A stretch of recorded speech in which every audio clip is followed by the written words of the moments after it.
attracting the lost. You attract on something that is beautiful, wonderful to behold. Now, when I was visiting in Davnor, kung naay mga lugar nga di na ko matudan, I'm looking for a person nga it seems to me na siya kahibalo. So when we ask a person, especially if you are lost, kung nawala ka, ginapangita mo tong tao nga tanaw ni mo, he knows the way. Kabalo siya sa direksyon. And in spiritual sense, kita mga Christians, we know our direction. We know we are heading at. We know where we are going. Padulong ta sa langit. We know what we believe. We are confident na makaingon kita saved by the grace of God. And we are confident na naatay eternal security. Now, these lost people become so attractive with us. Ma-attract sila nato is because nakita nila for sure, this person could help me is because I'm lost.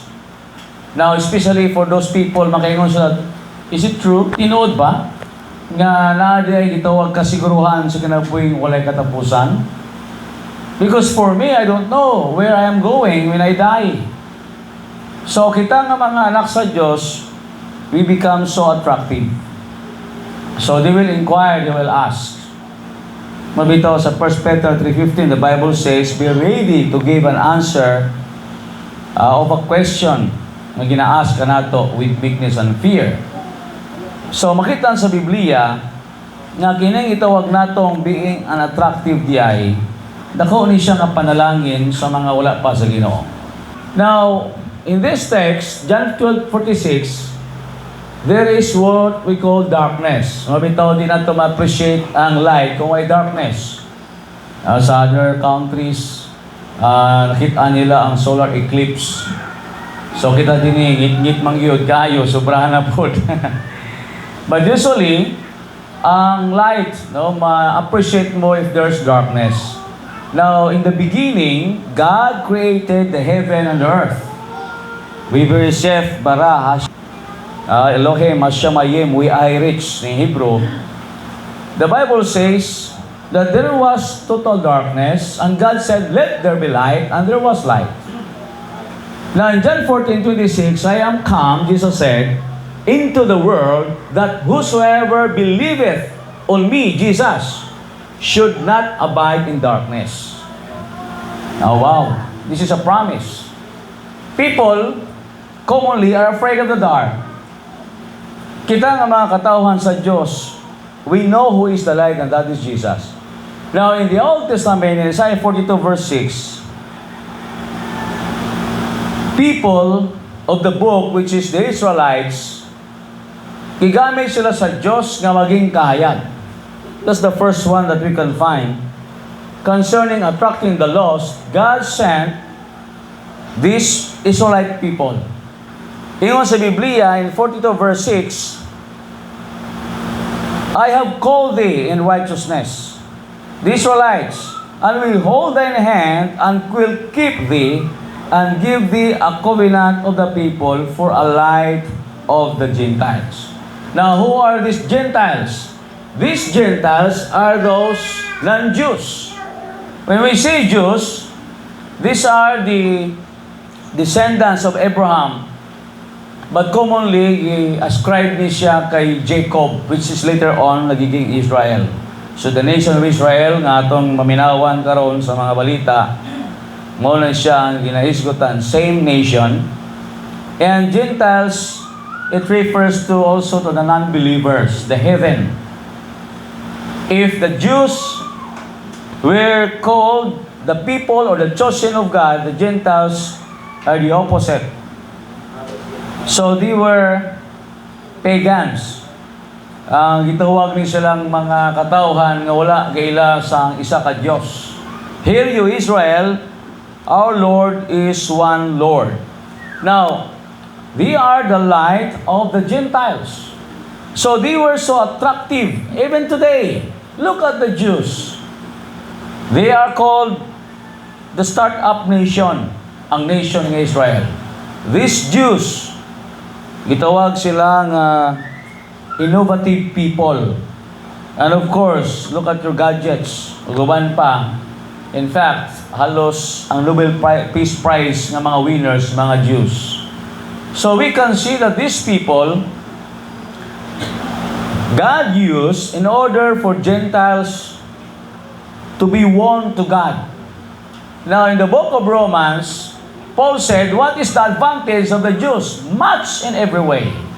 You know why? It's because it was committed unto them the oracles of God. When we say oracles, the Word of God. Mabitaw, ipili isa sa Ginoo so that they will be the launching pad nga sila gamiton sa Diyos nga mag-proclaim siyang goodness, siyang pagka-Diyos sa katawhan. But in John 1:11, the Bible says, in the time of Jesus Christ, He came to His own people, but His own people received Him not.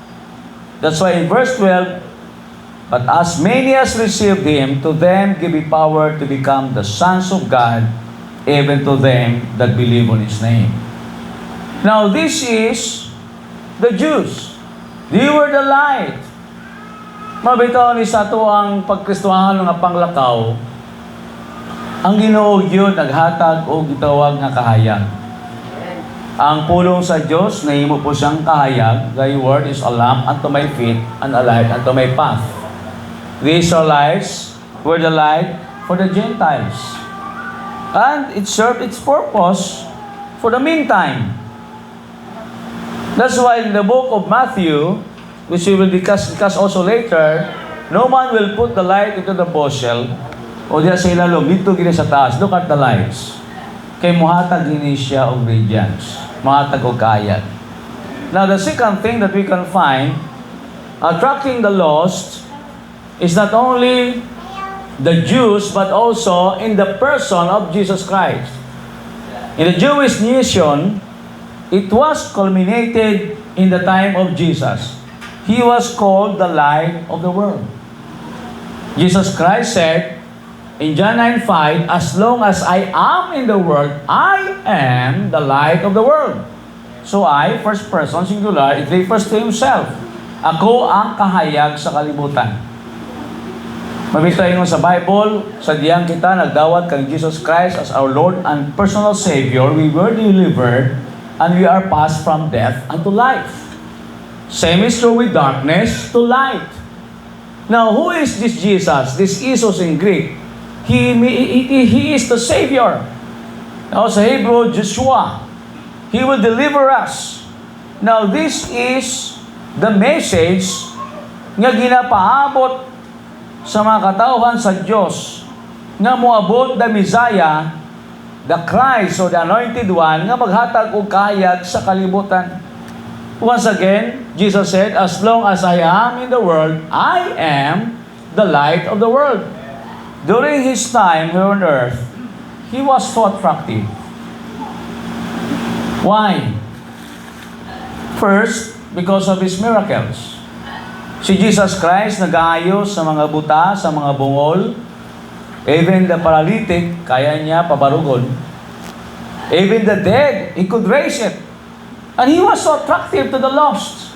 And aside from that, the lost saw Jesus Christ as a man of compassion. When He saw the multitude, the Bible says He was moved with compassion. Lahi si Jesus Christ, kinga naman, na siya'y gitawag kasing-kasing. You know what Christianity is? Christianity is all about following Jesus Christ. We know Christ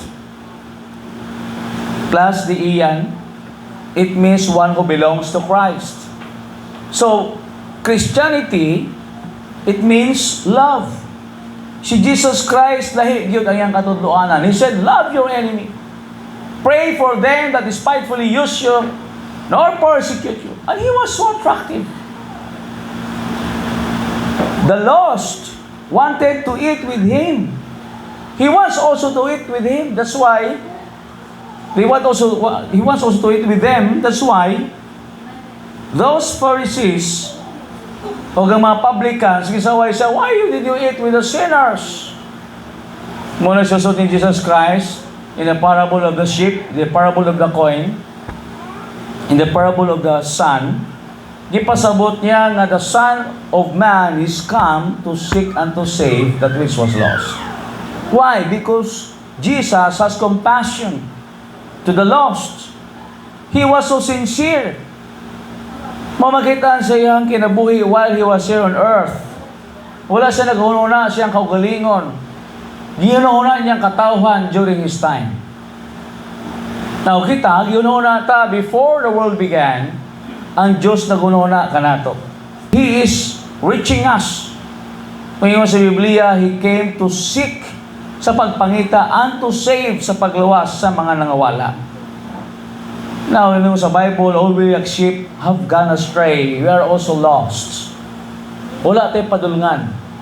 I appreciate the song, nasaan kaya ako, Jesus, kung wala ka? Di ko na malaman kung saan ako pupunta. Maaari na sa hangin pa ako. Di alam kung saan ang tungo. Now, Jesus Christ gave us hope. So, si Jesus Christ nga itong na-lift up today, mauni siyang naghatag og kahayag. Kung wala pag yung gitawag kaluwasan, hangtod karon nga ata sa gitawag nga kangitngit. That's just one of the fears sa mga diabetic na mga tao na mawalan sila eyesight. Nga naman, feeling nila, basi sila, kanang buhi pa, murag na siya sa lalong sa yuta. If you close our eyes for a moment, lisod yun mga pa. Pero sa Biblia, makita nato si Jesus Christ naghatag kung kaya, and He is the light of the world. So those laws are so attractive to Him. Why? Not only nga He shows compassion, but He spoke with love. He preached redemption. Si Jesus Christ in the mount, while He's giving the sermon, so that blessed are the meek, blessed are the poor in spirit, and people are listening, it's because Jesus Christ has the words of life, na siya'y mga mayong pulong na naghatag o kinabuhi sa ilang mga bukog. Sa book of Proverbs, sa Biblia, ang maayong mga pulong, it is not a rottenness to the bones. The other day, I have talked to one of my friends. Ginashare ko siya about Jesus Christ, and I just asked him, how do you feel? Listening to the words niya, lamig yung paminahon, Pastor. Tinuod na, because that is the word of God. Lahi yun ang pulong sa Ginoo. Lahi yun. You can really appreciate it. Now, Jesus' words gives what? Comfort also to the grieving. When Lazarus was heard nga kung sa diin nga siya namatay, ang iyang mga igsuon na balaka gayon, sulti nila kay Jesus, Jesus, kung naa ka palang dinhi, wala gini tabuon ta. Mulang dagan sila ng istorya. But Jesus Christ said, sulti niya, Lazarus is just asleep. And Jesus Christ said, come forth, Lazarus. O si Lazarus nabuhi. So you see, nagiging attractive si Jesus Christ. Because those miracles confirmed what He preaches. Pasabot sulti niya, I am the bread of life, I am the light of the world, I am the way, the truth, and the life. Kung sa man ay iyang ginasangya o ginawali, makitaan siyang kinabuhi. The other day, I have a wonderful sharing with the captain of the ship.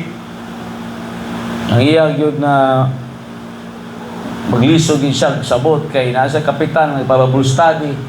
Kapag tao-tao naman, kung nasa sa magdak sila, magbuhat naman sila dautan, tapos daw pagpalik naman Bible study, maghilak-hilak tungod kay nakasala naman sila. So nasa itawag ng friend, sa di naging mapil Bible study. Kaya nga naman, wala gina-practice ang gina-claim ang belief o pagtuo sa kapitan.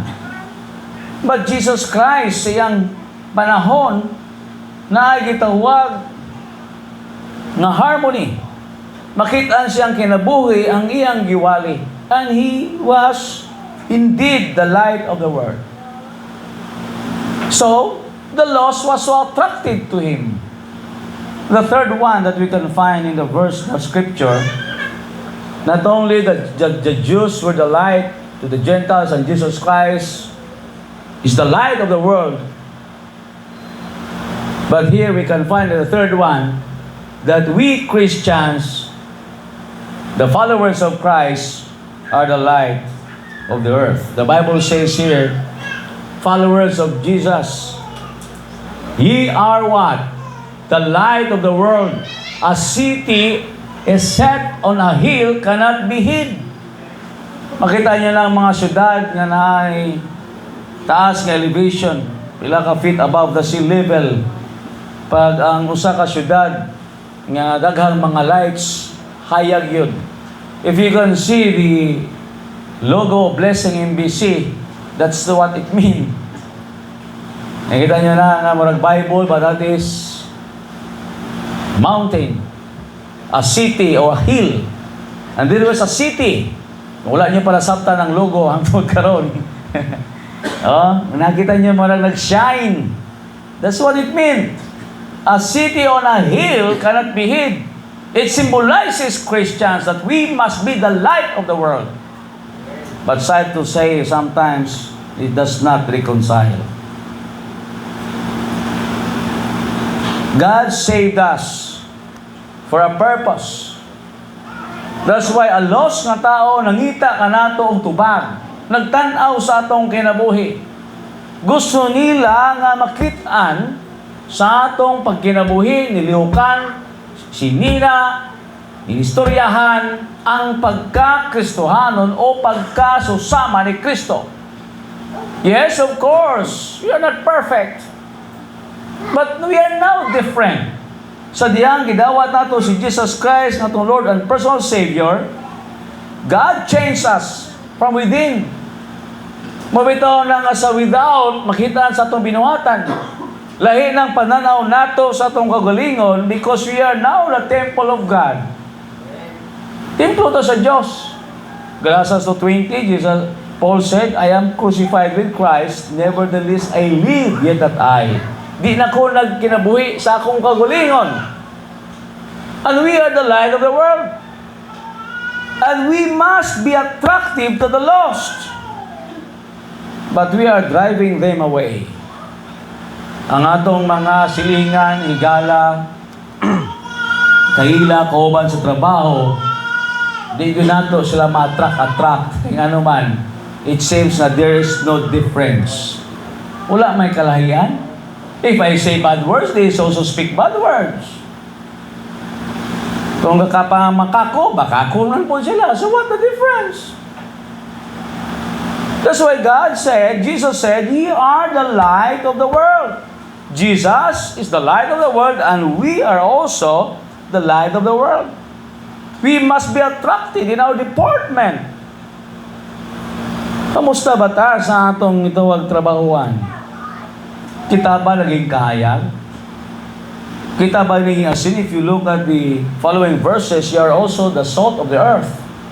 Kung ang salt, it loses its savor, wala na siya pulos. Do you know nga ang salt, pag wala na gamit dito sa ancient nga Israel, they're just casting it to the what? To the road.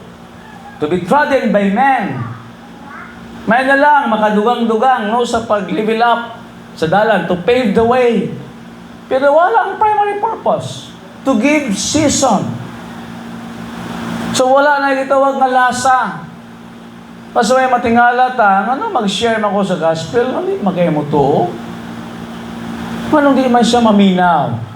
Why? It's because dili ta attractive. You know, there's a motivational speaker that I like. He said, success is something that you attract by the person you become. Success is something that you attract by the person you become. Success is not only something to be pursued. Gusto ta mag-successful, halay, buhato na itong tanan. Unang uban, magbuhat na lang, dautan, illegal, mangdaot, so that they could obtain promotion, para paboran sa amo. Pero I like the definition because this is what Jesus said. Ye are the light of the world. The lost must be attractive to you. You know, sa panahon bitaw sa kining mga langgam, no, nga nay pakpak. Di ba, usahay kita mo masamukan. Kaya asa tong light, dito gina sila mo dasok. Nga dito ang punta sa light kung gabi kaya dito gustong ngit-ngit. You are so attracted to the light. But sometimes sa atong kinabuhi, we are not so attractive. You know, in Christian service, in order to succeed, we must be an attractive one. They must see Jesus in us. Jesus in us. Mabitaw, sa tanan natong himuon, mas maayo yun, maski sa sulod, sa panimalay, makitaan ang Christian home, na kung sa diin na ay harmony. Kung saan maglalis na, no? Gulaw. Because we want to win the argument. Pero sa akin, kaunaw na ito na pildi, matatanan ani. Nga naman, Kristuhan ang kita nga family. Tapos, sige lang taglalis. Okay lang na mag-argue kung kwan. Healthy lang. Pero itawag quarrelsome disagreement, kana ulaw gid kayo. And sometimes, malimtan nato ang atong pagkakristohanon and we don't care about our testimony because we just want to win the argument. And it's sad. Yes, we are redeemed by the blood of Christ, pero ang atong ego, di gid mawala-wala. Ang gusto nato, ang lost pa, musabot nato. You know, we believers, we must adjust to the lost. Paul said, by any means, I might win them to the Lord. But sometimes, we are not so careful sa atong pagkinabuhi and we are not so attractive. Bahala mo diha. So, kung mauna ang atong prinsipyo sa kinabuhi and we are not following Christ, then nothing happens. Pasabot, the lost will die in his sins. You know, when the Bible says ang imong mayong kiniya makadala sa Diyos, is because they will inquire. Malibado ko na sila, di na ako mag-share sa Word of God, magkinabuhi na akong matarong para maluwas sila. Di sila maluwas sa imong kinabuhi. Maluwas sila, tungod kay sila, ma-attract nimo. And they will ask. They will inquire. Ngano man, sa una, bisyoso, mangkang dako. Ngano, dili naman ka, nagainom. So you have now the answer because of what Christ hath done to me. God changes me. He transformed me. So naa kay story to tell. Importante ang Kristohanon mag-behave. Now, not only in home or in work, but also in the church. Jesus said in His Word, no, to Apostle Paul, so ni Paul, to Timothy, you must learn how to behave in the house of God, which is the pillar and ground of truth. When siya pillar, kanang poste, column, muna ang patukuranan ng kalig-on, the ground of truth. Here, the truth is proclaimed. Mabitaw ng iglesia sa Ginoo. Di lamang nga gitanaw nato literal, no, nga physical nga building, ato gini siyang gina-arrange, but also we, the building, the house of God, the people, the church, kailangan mag-amping ta sa atong testimony. We know how to behave ourselves. First, this first, atong gitawag, nga panagtapok. We come here to worship God, right? We want to unload sa atong mga burdens. Ang gusto nato nga dinhi maka-find ta sa instruction, we want to be recharged. In other words, ito ka ng cellphone nga sige lang gamit nga way recharge, malubat. And we are afraid nga di na ta maging useful in a spiritual sense. The church is like a spiritual hospital. Dili po sabot nagsimba ta, puros ta mga matarong diri nga way sala. By the grace of God, you are made righteous, I mean. We are made holy. We are sanctified. We have been justified. But what I'm saying is this, nga kita nagtapok diri is because we need the Lord. Gusto nato nga kita maayo sa atong mga sakit. Na ito sakit sa relasyon sa atong isig katao, may sakit sa atong relasyon sa Diyos. And we want to be healed. Mabitaw sa simbahan, we must learn how to behave. Worship the Lord in spirit and in truth. Ang truth, ginasangyaw din because ang truth makaayo. Ye shall know the truth, and the truth shall make you free. Muna si Psalmist, ingon niya, correct me and I will love thee. Gusto nato maminaw ta sa pristine or pure word of God because we want to be corrected. Kay base ang wayward nato nga pagkinabuhi, it will lead to destruction. Right? Una usahay matingala ta, murag di man mao akong kinabuhi, nawala manggid ko. Wala ko sa passing, it's because you're not guided. The church could provide that. But what if ang simbahan is not a place of worship anymore? You know, when Jesus Christ visited us, ipang baliktad niya ang lamesa.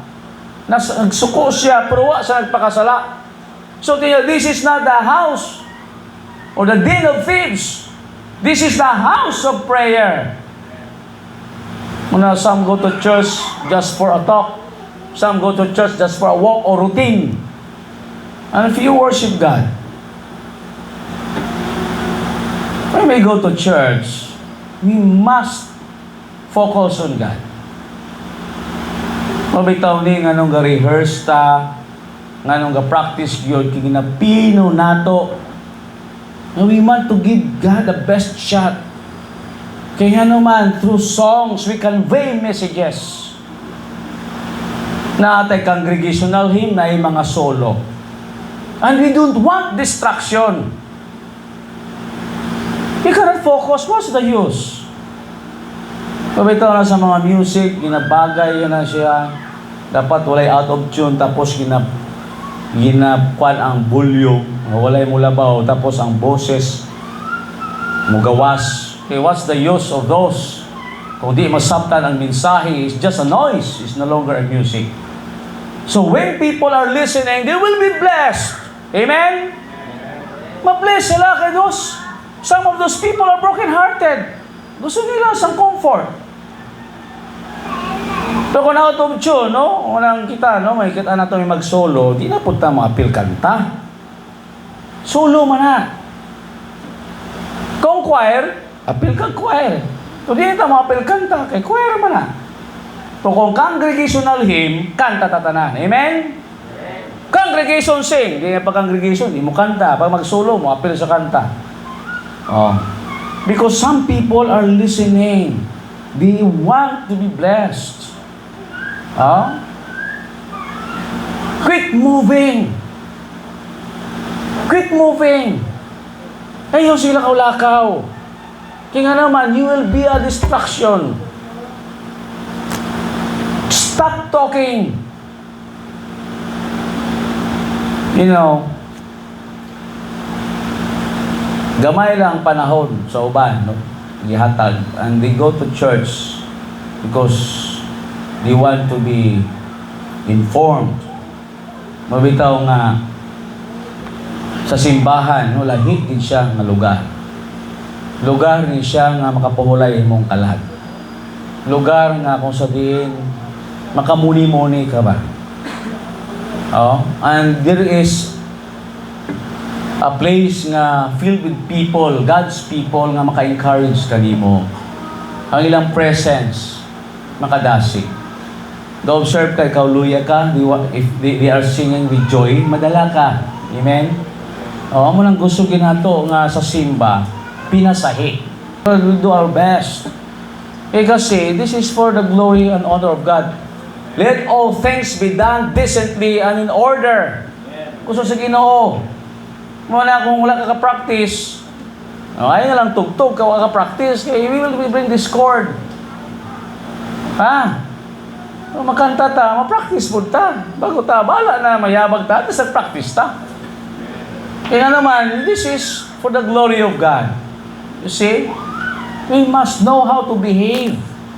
Mula sa atong pagsimba, gusto sa Ginoo, nga di lamang kita, no, nagasimba kaniya, spirit and truth, but we are attracting the lost.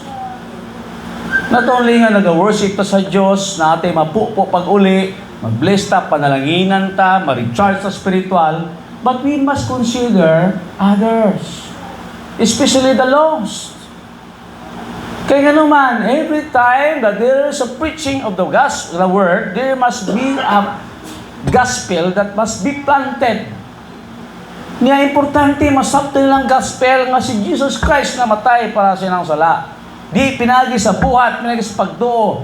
Kaya nga naman, daghan diya po karga-kargaan na nga, I'm not good enough to go to heaven, to enter heaven.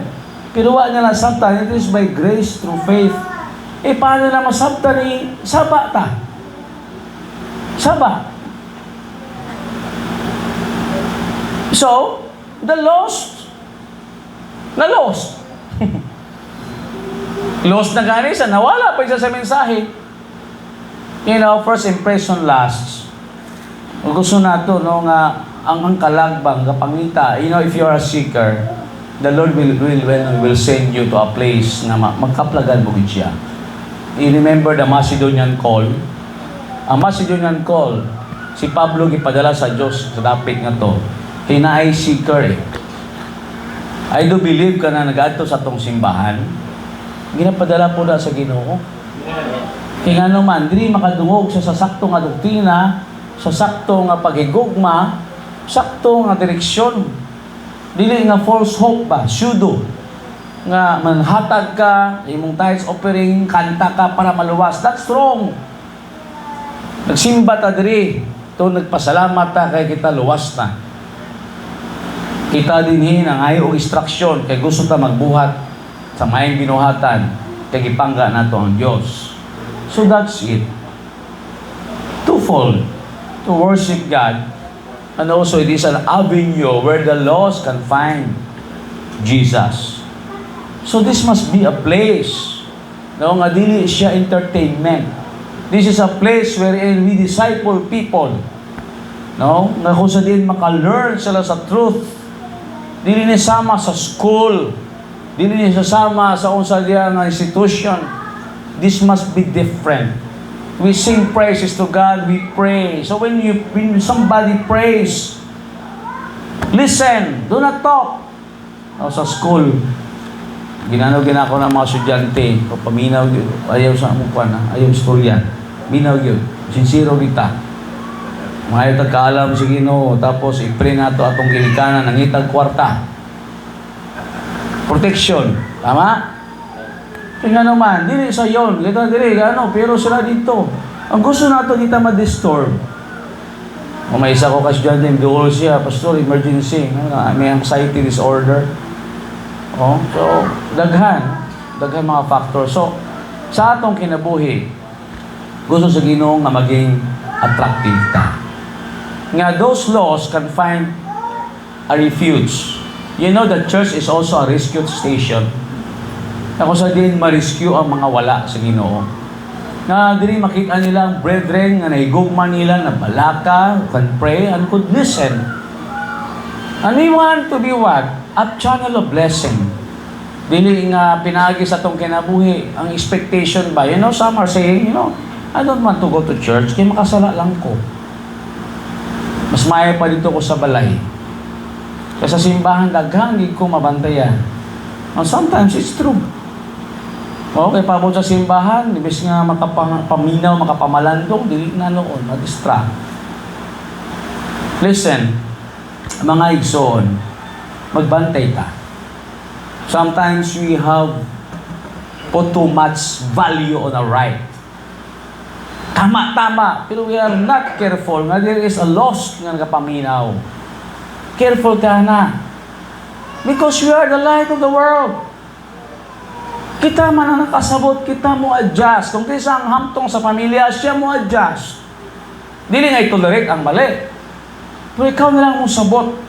Dili nga kita, Kristohanon, kita pasabton sa dili magtotoo. Nga kita ang kabalo sa tama. So they will not be attractive to us. So God wants us to be attractive.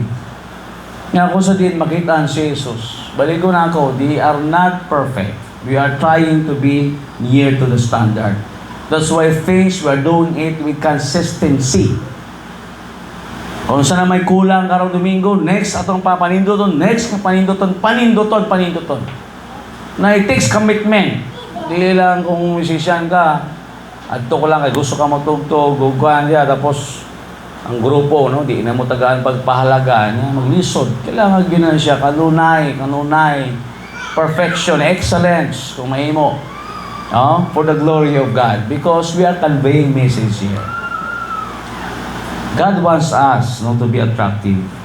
So, in the time of Jesus, makita nato is a role model. Ang kita na nato. Kaya usahay, no, di lang kailangan mag-show pa ta, no, impress ang mga tao. Ato lang himuon ka nang i-follow nato, trying to walk in the steps of the Savior, stepping in the light. Just follow Christ. No? Ang tao, ma-attract nato. Ang offer nato, ang genuine nato nga concern and love. Ang genuine nga worship. And they cannot find this, no, to other places. So it's a challenge, no, kanatong tanan. No? Nga we must be attractive. No? We must attract the lost. Kanang ang lost pa maganahan nato ba may sila nindutan yung simbahan, no? Kaya nato kita building, ha. Eh mga tao, mga encourager ba, loving, hindi nga pag humansimba. Maski na kamusta nila, mga musta, wala. No, ang baguhan, wa may ni hi hello na ako. Ang mga karaan na sila gyapon mag-istoryahan ay. Okay, we expect nga ba mabalik na nga. Why may warm nga welcome. Si pastor na ako diri, wa pa ko na bago lang yung ko amin. Luhos na tong hindi na ako na kaya makamusta. Di ba? Say manawag ba? Ay, bye-bye! Kadali man, pero may hingi po kadali. Oh, sister, kamusta? Okay ka ba? Okay na. Hindi na ito, ha? O, anak. At least katong lost dito, kayo sa hindutan ng simbahan, no? E dito sa among lugar, wakil ko silingan nga, world man me. Oh. Na mga kamusta na? Kamusta ka, Brad? No? Mag-smile, anak, kamusta, anak? Ay, hindutan tong simbahan. Oh, dili ang ngayon nga si pastor, no, mabi-abihon, ganahan ko dito niya. Kung di na mabi-abi, hindi na mabalik, hindi man kaya tanan nabi-abihon. Ah? Pero makita nila din na ipaghigugma, na ipaghanay, maski natin mga flaws, natin kakulangan, pero makita nila itong sincerity sa itong heart ba? Nga, we want to worship God. We want the lost to get saved. Oh, nindot kayo nga siya.